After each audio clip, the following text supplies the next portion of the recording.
Hi there, and welcome to another episode of At the Gigs.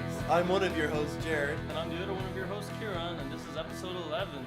And thank you guys for, really putting in your time, giving us 197 listeners for our last episode. Yeah, Kieran's avidly checking YouTube, keeping track of it, and we appreciate all the views. It's kind of logging all of my checking. Oh yeah, yes, yeah. But, we won't discount that. Well, then thank you as well. Yes, but, I'm a fan as well. No, but it's really flattering to get to 200 views, 197 views. Huge, yeah. And amazing, then again, episode 9 is going even more viral. Yeah, 210, I believe. Yeah, good. Growing. So yes, we just wanted to say thank you to our fans, and appreciate it. And happy Easter. Yes, happy Easter. Yeah. Belated happy Easter. Yes, we haven't seen you in a little while, but we'll make At the Gigs Easter eggs for everyone. Yeah, don't hold us to it though. Yeah, no, allegedly, yes. So what did we do last week, Jared? Well, Kieran, last week. Last Tuesday. Yes, last Tuesday. Tuesday. Okay. Yes, we on the 27th of March, we went to the Repossessions. So if anyone out there who doesn't know what the Repossessions is, it's a kind of a folk acoustic. Yes. Set in Doyle's bar. And it's kind of very intimate. The stage and the seating is almost indistinguishable from each other. There's very few barriers. You're right up there. We actually literally were like right on top of it. Yeah. It's cool. You can get some great acts like through the years. Ed Sheeran has played there. Glenn Hansard, Mumford and Sons, Rodrigo y Gabriela. Were they like Arthur's Day kind of drop-ins, or were they actually just regular drop-ins? I've heard that the I think the Ed Sheeran one was like a cheeky one. Like, really? It wasn't like a full-on event. So that's what I heard. Him. But no, it is cool. Like it's 4 acts every Tuesday since 1999. So yeah, it's all. What are we talking? That is history. 19 years. 19 years, yeah. It's pretty impressive, and it's been run by the same guy since then. And it's €7 in, but the proceeds go to the Dublin Simon community. Simon community, indeed. Yes. So it's a great cause, especially on these cold nights. So get down there, listen to some great music, and support the homeless. Yeah. So fantastic. Let's just address the MC of it, the guy who runs it. Yes, yeah. A very charismatic, good MC. Yeah, good front MC. Good with the crowd. Good. And I never really took into account how important it is. He provided the links between acts. He was funny. Yeah, he definitely. He kept it all kind of just greased up. Yeah, definitely. Yeah, grease the wheels of this. Nice and greasy. So the first act of the night was the one and only Maria Kelly. Maria Kelly, yes, indeed. Apologies, when you see as many gigs as we do, sometimes the names might slip through your head. So do you want to give maybe a bit of context about Maria? Yes, let's talk about her a bit. So Maria Kelly, she grew up in Mayo, Ireland. She takes influence from the storytelling elements of Irish trad, as well as artists like Regina Spektor, Lisa Hannigan. Her music aims to share deeply personal, humanizing and heartbreaking experiences. So, what did you think of her?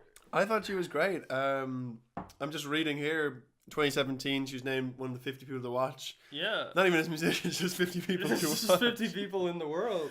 But no, I'm not surprised. I think I like her style, her vocal, and kind of the vocal with the guitar. She's kind of an eerie quality. Yes, kind of a haunting thing. And she also has like her stage presence it works well with it. It's kind of like a wounded, fragile kind of presence on stage, kind of. Yeah. It feels like she's speaking straight from her heart. Yeah, straight from her heart. But then she's good banter in between songs where she's not kind of artsy-fartsy. Yeah, it. So it was a very cool balance. Played a couple of new tracks, I know. Some that were so rough she missed the lyrics even in an endearing way, I mean. Yeah, definitely, yeah. It was very pleasant. But yeah, she's one to watch. Like her track Stitches, yes, was named one of the 50 best tracks of 2016 by the Irish Times. And it got 160,000 streams on Spotify. Whoa, so holy moly. She's legit shit. Just when you think we're going viral. Yeah. We've had more than 160 streams on YouTube. So. Yes, of course. Yeah, that's it. Yeah, so multiply it by 1,000 and then we're But it's not about us, No, it's not. We're here to support the acts. Get rich doing it. But yeah, but we'll link one of her songs Yeah, we can do Yeah, that. yeah. We'll sure link one of her tunes. Yeah, is that legal? Yeah, like I'm sure it is. Like, I mean, we'll link her Spotify. That's hardly like stealing the song. It's sharing it. Yeah. It's not like we're like covering it and saying we wrote it. No. We're gonna spread the word. So we'll put all the artists. We'll give you a track so you can check it all out. And also, if it goes missing from our link description, we've explained why it might. You know, Yeah, we don't know if it's legal. So if it's not there, is. deal with it. I don't know. Yeah. So following the wonderful Maria Kelly, we then saw Robinson and Rowe. Indeed, very good. Good. I actually like them a lot. They were cool. They were, what are they? Were they from New folk. York? Vermont Route 125. They're like a complete, just proper slice of like Americana, like Exactly. folk. I said earlier, it felt like walking into Inside Llewyn Davis. Yeah, definitely. Like it was kind of surreal. It was like being in '60s New York or something. Yeah, you know, definitely. Yeah. We'll give the Jan some context. Yes. How would you say it? Oh, Gene, yeah. Gene Rowe and Liam Robinson, they met a decade ago through their love of participatory music making and American folk song. Their original repertoire is inspired by the traditions they hold dear and features carefully crafted lyrics, elegant vocal harmonies, sorry, and detailed arrangements for guitar, banjo, and accordion.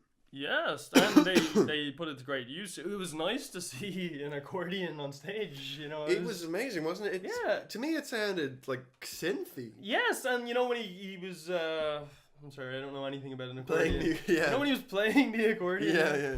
Well, you know when he was like I guess reverberating it kind of, you know, like tapping it to make the noise, and it was like ringing. That was like cool as shit. And it's interesting in that context where I think maybe sometimes in like a trad band, if there's a lot of traditional instruments, they sort of dilute each other. But when you could kind of just hear the accordion with the guitar and how different things they were doing, it was very atmospheric. Definitely, sucked me in. Like, and in the same kind of vein, they would say this is one of Gene's songs, this is one of Liam's songs. You know, Liam. They. You know, so. They would differentiate, and they had different styles through their songs, you know. And it was cool. Like you could really appreciate the music from both of them. Yeah, it was really rich songwriting. Yeah, stripped back but full at the same time. Yeah, dense. Yes. I love them. I thought they were definitely fantastic. And they have a cutesy thing that they do with. That was charming. Yeah. So they have this thing where you can give them little letters. And if they go to the country that you wanted the letter to be delivered to, they will hand it out in the crowd. Yeah, it's really cute. They're their own little mail service. Yeah, it's adorable. I mean, we didn't give them one. We probably should have given them a business card, actually. Yeah, that'd been good, yeah. That would have been so good, just to every country. Our big dirty corporation putting down the blue-collar folk. Those folks, Singer, That's it. Those folks. Yeah, that's what I meant. But, they're awesome. We should probably say where they're Well, if any y'all are in the States on the 5th of April, they're playing Riverwalk in Nashua, New Hampshire, United States. So they're doing an American tour. The Repossessions was that their only Irish show or their debut? Their debut here, but I don't know if they'll ever play again. I'm sure they will though. Yeah, definitely. They were plugging their new single actually. I kind of wish I bought it. You know, they had it available by the door. Oh yeah. They're on Spotify. They're definitely on something. No, they were cool though. No, they got your music. We should probably plug did we say where Maria Kelly was playing? Oh yes, I remember Hunger. And they're like the Hunger. Yeah, and then I remember Louisa as well. You know. Oh, that was that song was amazing. Yeah. That was just all over the place. Like her phrasing was just so wild and like so controlled but so spontaneous. It just washes over you. It felt that was impressive. Jesus. It felt like quality Simon and Garfunkel. Circa 19 whatever year they were around. Yeah, no, that was really impressive. They were not badass. Like it felt like a road trip across America. That whole act. Definitely, But who needs to travel? Don't you even take our word for it? It will all be linked in the YouTube. Yes, thank God. This show should just be a YouTube description. We don't need a video. We don't. Because we're not taking our word for it. Then. Yeah, I'm worried that our personalities won't be strong enough to get attention, and they'll just They'll just go to the artist straight go to away. the They won't like want to watch us At talk. least we'll know we have a nice footprint on the world a little bit. Like, we don't get credit for it, but we have shined the light on these artists with much bigger followings than we have. much bigger platforms. Much bigger platforms. The Longest Winter, do you remember that? I don't that well. That's 2014. I don't know if Oh, would they be playing that Christmas now? EP. Wow. That was cool. Yeah. So that was them, and then the following act was Toucan. Yes, Toucan. Toucan. And they can. They can indeed. Yeah. Yeah. They it was. I mean, I don't mean this in a negative way, as I always introduce it, but it was very Hozier-esque. Yeah, definitely. He was in that vocal range. Yeah, definitely. Style of singing, and his backing singers though, they added a very kind of smooth. Yeah, it was a kind of R&B. Yeah. Soul. Yeah. R&B. Oh, I guess yes. Yes. Sorry, I didn't. No, I didn't mean to. I didn't mean to take that it was straight. your point. Yeah. Yeah. But just to provide more context, they have been there. He's the single out. We fell for miles. It's been lauded by Remy as a soulful R&B vox and an appropriately exotic brass arrangement. The track is brimming with good time feels and old school funk. Think Micah Kiwanuka and Stevie Wonder duet with Alabama Shakes providing the backing, and you'll start to get the picture. Well, obviously. if you're thinking of that, the picture is bright and clear in your head. Who doesn't know who Michael Kiwanuka is? Ooh. Yeah. Poor guy. He needs our platform to we get to those sure. heights. While we're at it, as a little Easter egg, let's find a Michael Kiwanuka thing and put it in our description as well. Yeah, why not? While we're at it. Hell yeah. Yeah, get to know him. Interesting, they mentioned the brass and the kind of funky beat. It was kind of missing that because it was a stripped back performance. Yes, yeah. Him and two backing singers, but I really liked it like that. Like we just It was played a good. clip and it was very different. It was much bigger than what we heard. Yeah, it's much more produced. gonna get that up so I can see how many views it got. We fell for miles. Oh shit. You So were- much so it comes up when you type it. And do you remember some of the lyrics, or like one of the songs, like, and then like we were in a washing machine and it's like we were like talking and it was like tumbling like in a washing machine. I don't know. He had just interesting descriptions. I really liked. Yeah, nice. Yeah, he's 4.1k views. Nice. Yeah, Good stuff. congrats. Good for Toucan. It is interesting. Like, I mean, to me, what separates him and Hozier is very. It's strange how some people become like megastars and then other people that are just as good, probably. Yeah, I mean, maybe he's better. just Yeah. maybe he's coming up. Maybe he's on his way. He seems sound though. I heard Hozier can not be sound. Really? Yeah. I didn't know that. Let's throw shade at Hozier. What? Yeah. Yeah. There's some shade for you. We actually caught Hozier at He's drowned in shadows. at the Foo Fighters. We caught him. Where he like contemptuously bought beer and we're like, fuck that guy. Yeah. Yeah, no, but there was something. It was like there's a weird gratification in him like playing. I don't know, Take Me to Church or something, and you're just over by like Yeah, take me to a Carlsberg wall town, drinking. Yeah, baby. Yeah. that's what I'm talking about. Yeah. So yeah, check out Toucan. We did forget to plug Maria Kelly's tour, but then I decided why don't we just plug everyone's at the end. Good idea. So we'll hit that at the end. Don't worry. So do we replug Robinson and Rowe? Yeah, we'll summarize it. There we go. When That's we good. finish. Yeah. Whew. These I are the don't kind know. of pedantic chats that our viewers love. I don't know if that should have been cut or not, but anyway. Yeah, and last but not least, We have Tracy Bruin Tracy and the Bluebirds. no, that's the special guest for a different show. Fuck. Just Tracy Bruin. Just Tracy Bruin and the Bruinites, the Tracy Bruins. We're feeling a little under the weather here. Yeah, at the we're gigs today. sort of. Are we convalescing or are we getting worse? I don't know. I'm kind of feverish. Like. Yeah, I'm kind of getting. I drank a smoothie that made me feel just sick before the podcast. So. And Yeah. I've been out too much. Now I feel sick. And I've been out too much. But, last but not least, Tracy Bruin. Yeah, Tracy Bruin. Anyway, first thing I saw when I saw her was, did you ever listen to Regina Spektor at all? No, I have not. Interestingly, they mentioned her for Maria Kelly, but not at all. Not for Regina. Yeah. Very much so, Tracy Bruin. It was kind of that kind of style, the piano, bouncy keyboard rather.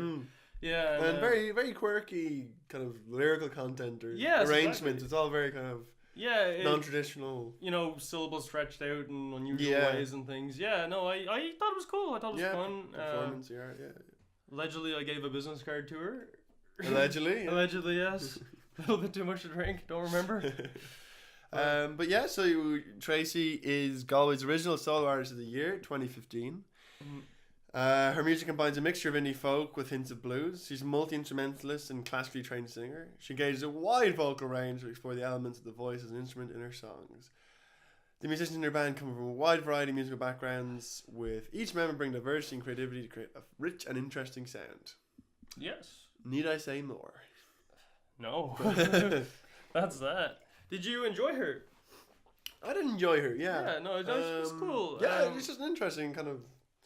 I don't know, is it performance art or not performance? Like, is that like... No, that's kind of a bit... Is that disingenuous? Maybe, yeah. No, I if that's how it sounds, I don't mean it like that. No, I understand, just, well, yeah. I mean, instead of being like those guys with the acoustic guitar bleeding hearts, like hers is more kind of wacky. Yeah, just kind of bouncy, I guess. Yeah, the best way. Yeah. She's nuts. Off the wall. She's crazy. But no, she's cool. Like, she's breath of fresh air. Yeah, no, she was neat. Who's your favorite of the night? Will we go with that? We could go with that. I suppose for me, I suppose Maria Kelly. Maria Kelly, really? Oh, interesting. I think I'm gonna go with Robinson and Rowe. Robinson and Rowe and the Bluebirds. Rowe and the Bluebirds. Robinson and the Rose. But yeah, it's a very it was a very cool mix of artists. Yes, it was, and I would if this should go out before tomorrow night's one, we should say that two special guests are plugged for the next one. Yeah, tomorrow. Yes, in Doyle's they have a kind of a wall of fame, and where they write down the big profile acts that played, and the MC, he was saying that the next two acts tomorrow night will be on the new wall. So like that's pretty serious. Yeah, that's pretty badass. I wonder who would you off the top of your head, because it's not going to be repeat acts, obviously. Yeah. It's interesting because it's kind of beholden to that scene. So it has to be, I guess, acoustic oriented. Yeah, unless someone's doing a gig that week, who would be around? Who's on? That's interesting. Good check. We should know. Yeah. At the gigs as well. At the gigs, maybe we can inform people on this very podcast. Maybe. Okay. We want to plug our tour dates before we get into next gig speculation. Good. Okay, so the next tour date for Maria Kelly is Wednesday, 25th of April in the Workman's Club. Pretty cool. See you there. Very cool. See you there. Who is next? Robinson and Rowe. I mean, we already did that, and we do have 20% of listeners in the US, but we do actually. So, I'm not sure if it still is. I just feel like it won't change. We'll have to check the data. Yeah. So, anyone missed that? That's April 5th, Riverwalk, Nashua, New Hampshire, United States. April 6th, Friday, Stone Church Arts, The Chapel, Bellows Falls. And then GT, United States. US. Yeah, a lot of US. Okay. Who is next? Tracy Brown. Oh, Toucan, I think is. Oh, yeah. His last show was his last ever show. 31st of March. Button Factory. He does not seem to have any upcoming dates. So it's a shame you had to retire like this. Yeah. Could have been the next Hosier. Yeah. Last but not least, Tracy Bruin. Yep, and her next one is Friday, April 13th from 9 p.m. to 11:30 p.m. and it is in the Cobblestone. With support from one and only. The Bluebirds, yes. So it will be, in fact, Tracy Bruin and the Bluebirds. Yeah, so check it all out. You know where to go now. Yep. Now, okay, what's next order of business? Onto the nitty gritty of finding out what's her next gig, I guess. Unless, no, it was kind of in the spirit. Unless, do you want to keep the traditional structure of our trio where we do Song of the Week and then we look for a gig? Well, I suppose we'll commit to going to Ruby Sessions. Yeah, let's commit to it. But who could play? That was the speculation. That was it. But I don't know how we check. Like that'll take. Well, check 3. Just see what gigs are coming up in Dublin, I guess. Okay. Well, I mean, if they were playing okay. Yeah, they can't be playing tomorrow night. That's the thing, They'll probably announce before we even upload the episode. Are we just completely superfluous? Okay. Harlem Gospel Choir. Let's hope. Key West. That's July. Yeah, that's July. It's probably a goose hunt. Yeah. We'll find, but we will tell you next week. Who the goose was. Well, not after we've hunted one. Exactly. Yeah. So yeah, we'll see you at Ruby Sessions tomorrow. We will. And do you want to do song of the week? Yes, let's do our song of the week. So yeah, my song of the week. I didn't discover a lot of new music this week. I didn't do. So I'm just gonna say what I'm I've sweating. been playing. Fucking hell, yeah. Well, Metallica and Rush. Well, I don't know. I'm trying to think of something else. But so my song of the week is going to be by a band called Ugly Casanova. Okay. It's a Modest Mouse side project. Oh, okay. And it's by the lead singer. And it's called Digging Holes. Digging Holes. Off their album Sharpen Your Teeth. Don't know the year, but you know. There we go. Once you have those details. But yeah, no, it's a very good portrait of like a fraught relationship, like a really lot of strain on it and resentment and things like that, but told through like a idiosyncratic kind of way. Oh, that's very cool. It's good, yeah. Awesome. I like it. Check it out. We will link it in the YouTube. We will indeed. I'm getting too embarrassed now with the Metallica thing. Rush, go Rush. Rush. I haven't really been listening Nothing to Rush. But like what song like this week do you remember? Toucan. Toucan. Why not? Okay. You're gonna go with. Okay, I'm gonna go with Toucan. We Fell for Miles. Okay, because I don't listen to a lot of brass stuff. I'm sort of anti-brass, instinctually. But yeah, I think it was cool. So that will be my song of the week. You can check that out. Nice, cool. Okay. Plugged a new artist. Now the gauntlet's thrown for me next week to you're in hot water. Bring in some new blood into this. Yeah. So yeah, what's in the news? I know you've been thinking about going to Queen. Yeah, Queen are playing Marley Park July 8th. They are, and they have support from the Boomtown Rats and the Darkness. Yeah. Weird lineup. That's a very peculiar. Diverse, yeah. You're not into it going? I'd like to see the Boomtown Rats. They're cool. Yeah. Yeah, I was listening to Rat. I know it's the obvious one. I was listening to Rat Trap on the way in. Yeah, it's cool, isn't it? Good brass and that as well. Yeah, the saxophone thing. Yeah. Yeah. That's cool. That's right. Yeah, I mean, I would like to go. I know, like, there's the whole Queen, but not with Freddie Mercury. But I don't know. I'm between, like, are we celebrating the work? Are we cashing in? You know, I'm kind of more on the open-minded side of, like, just enjoying it. Yeah, no, totally. I just, there is something about bands missing iconic leads that really taints it. Especially with, like, just a very strange lineup. Like, if it had, like, support from, like, a real killer act. Like the Killers. No, I'm joking. Yeah, no. But yeah, the darkness. Like, when were they last relevant? I don't know. They had that Christmas song. Yeah, I still don't hate. Like, it's a nice Christmas song. Yeah. What's your favorite? Do you like any Christmas songs? Yeah, I've nothing against Christmas songs. I like them. Well, I mean, like, I'm a big sucker for Last Christmas. Last Christmas, yeah. I like Paul McCartney simply having a wonderful. I don't know what the whole. Yeah, that's pretty good. Have you heard the trivia about Last Christmas? No. It was actually last summer. Oh. It was like last summer. You know, I don't know, it just didn't gel. Yeah. So I went with Last Christmas. Last Christmas. And they made bank. A lot of bank. Yeah. Just all that money. Yeah. That's like a wise. Would you say you have a killer song that Christmas could easily be plugged into it? Would you be? Do you think it loses artistic integrity? In this day and age, I'd just cash grab. I just would write a song that's like, if artists aren't making money anymore, at least at Christmas there must be some boost. Yeah. So I would just write a Christmas song. Yeah, just write it. Definitely. Set out to write it, not even plug it in. Yeah, just set out. Yeah. I always had this thing that like people's tastes go like out the window at Christmas, and like you would like songs you wouldn't ordinarily ever listen to. Yeah. Because like it's acceptable in that period of time. Yeah. So like it's cool. I can't separate what's a good song from a bad song at Christmas. Christmas. Just a Christmas song. Yeah, it's like interesting. I mean, it's good pop writing.